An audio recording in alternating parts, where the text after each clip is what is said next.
ইনকিলাব মঞ্চের মুখপাত্র এবং ঢাকা ৮ আসনের সম্ভাব্য স্বতন্ত্র প্রার্থী শরীফ ওসমান হাদির ওপর গুলি চালিয়েছে সন্ত্রাসীরা। গুরুতর অবস্থায় তাকে দ্রুত ঢাকা মেডিকেলে নেওয়া হয়। হাসপাতাল পরিচালক যমুনা টেলিভিশনকে জানিয়েছেন, মস্তিষ্কে গুলি থাকায় তাকে লাইফ সাপোর্টে রাখা হয়েছে। দুপুর ২:৩০টার দিকে রাজধানীর বিজয়নগর এলাকায় গুলিবিদ্ধ হন হাদি।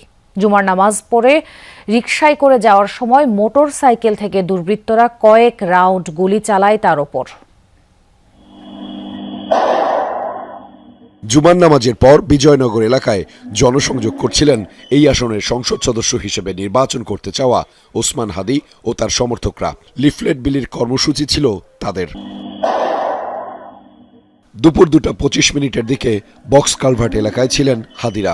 এ সময় মোটরসাইকেলে এসে সন্ত্রাসীরা হাদিকে লক্ষ্য করে গুলি করে পালিয়ে যায়। তাদের মাথায় হেলমেট ছিল। ২০ মিনিটের সময় আমরা গুলির শব্দ পাই। আমরা শব্দ পেয়ে আমাদের বাসা এখানে আমরা নিচে নেমে আসি। আসার পরে আমরা এখানে দেখি একজন লোক গুলিবিদ্ধ।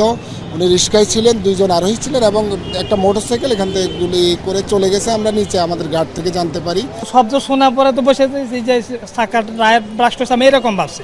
না না না না গুলি শব্দ আমি বুঝতে পারিনি। বড় যখন মানুষের দৌড়াদৌড়ে ছুটাছুটি, তখন আমরা বাইরেছি যে কি ব্যাপার, মানুষ দৌড়ে কেন। সেখান থেকে কর্মী সমর্থকরা তাকে ঢাকা মেডিকেলে নিয়ে যায়। সেখানেই চলছে তার চিকিৎসা। সিটি স্ক্যান শেষে ওসমান হাদিকে অপারেশন থিয়েটারে নিয়ে যাওয়া হয়। হাদির এক সহযোগী জানান, লিফলেট বিলির পর সোহরাওয়ার্দী উদ্যানে জড়ো হয়ে দুপুরের খাবার খাওয়া এবং আলোচনার কথা ছিল।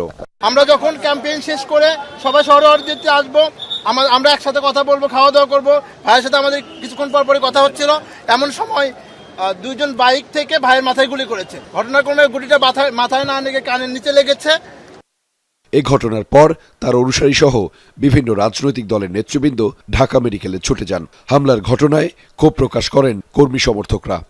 আপনাদের কাছে হাত জোড় করে বলি, বাইরে মরতে দিয়েন না, বাইরে মরতে দিয়েন না, বাইরে কিছু হইতে দিয়েন না। উনি আমাদের দেশের লোক, উনি আমাদের লোক। আমরা ক্রাইম সিন টিম আমরা কর্ডন করেছি এবং রক্তের কিছু আলামত আমরা সংগ্রহ করেছি। আমরা কোন আলামত রক্তস্রাবটা সংগ্রহ করেছি আমরা এই পর্যন্তই। পরিস্থিতি বিবেচনায় ঢাকা মেডিকেলে সেনাবাহিনী সহ অন্যান্য বাহিনী মোতায়েন করা হয়েছে। আহমেদ রেজা, যমুনা নিউজ, ঢাকা।